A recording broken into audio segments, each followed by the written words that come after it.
Hello, so what we're going to do here today is we're going to show you how to do a voiceover in DaVinci Resolve. So as you can see here, we've got an image that we've added and we've got a voiceover which added here. So we'll just play it through for you.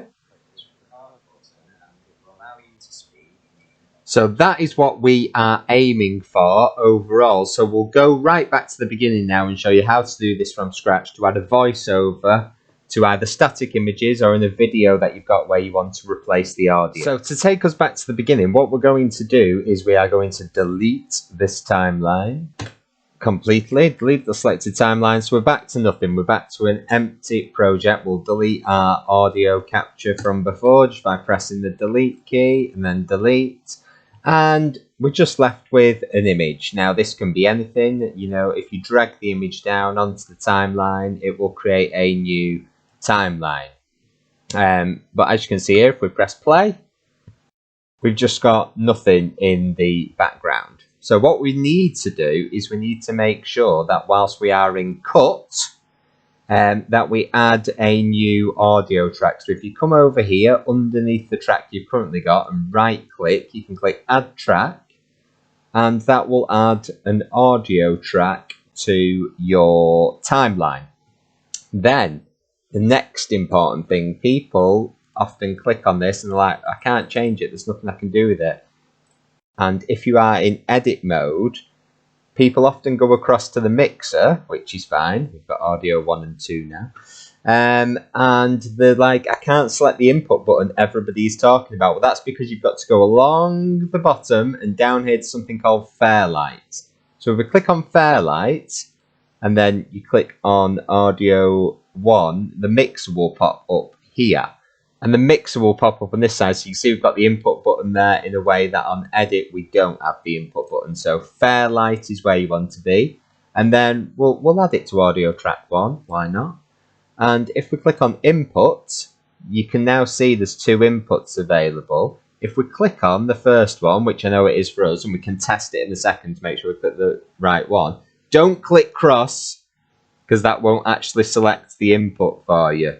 Make sure you go on input, click on it, and then click patch right at the bottom. Once you've clicked patch, you can press close, and you'll notice that that's changed to input 1 jack. So the way we can test if that is our microphone is going over here and pressing the arm for record, which is essentially test recording button. So if we click on that now, it won't actually record anything, but it will tell us what it's hearing, for want of a better term.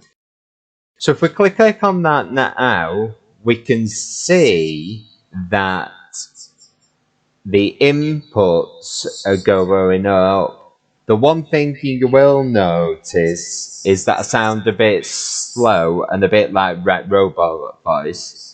If we come down to bus 1 over here, we can press the M button, which will mute the output.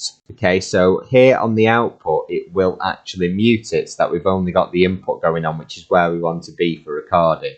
So if you take the playhead right back to the beginning, you can actually see up in this top right corner the image that is currently being shown on the video. And then it stops there and we've got no video at the moment. So if we click, make sure you've got arm for record still set and then press the record button. And now you can see the waveforms going up as I am talking. This is what's showing on the screen. You can see that you can even carry on the voiceover after the image is done, because I know people that are working with slideshows sometimes are like, I don't know exactly how long to make the image or the set of images or when to switch an image until I've actually recorded the audio. So here you can continue recording the audio and out to 24 seconds, and when you are finished, click stop, which has it captured there, and then press arm for record again, because we don't need that at the moment.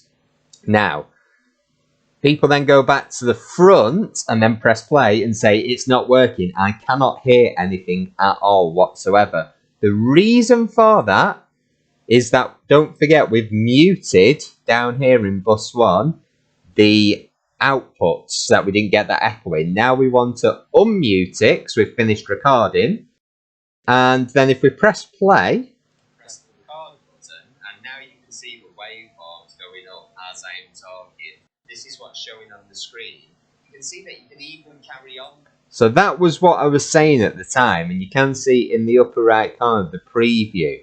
So if we go back to the edit screen, we can see here clearly on the timeline that this is how long our image is, this is how long our audio is. And now you can see the waveforms going up as I am talking. So as soon as it gets to the end, that image will disappear. This is what's showing. And we've just got the voiceover. If you then want to extend that, you can obviously add new images in. So if we had a second image, we can put that in there. You won't notice a lot of difference on this one, will we? And now you can see the waveforms going up as I am talking. This is what's showing on the screen. You can see that you can even carry on the voiceover. So what we would need to do here is if we wanted just one image, this second image to carry on, because we're talking about that second image a lot, if we start dragging, so we hover over that part of the video, the end of the picture, and we start dragging it, we can keep on dragging it as far as we want to go to the end of the recording. So what we will have there, if we play it from beginning to end now, is we will have a complete timeline where our voiceover is completely over the images. So we'll just give that a try out now. Press the record button, and now you can see the waveforms going up as I am talking. This is what's showing on the screen. You can see that you can even carry on the voiceover after the image is done. So I know people that are working with slideshows sometimes are like, I don't know exactly how long to make the image or the set of images or when to switch an image until I've actually recorded the audio. So here you can continue recording the audio for now for 24 seconds, and when you are finished, click stop.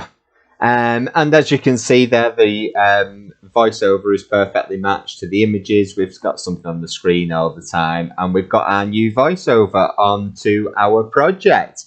So I hope that helps.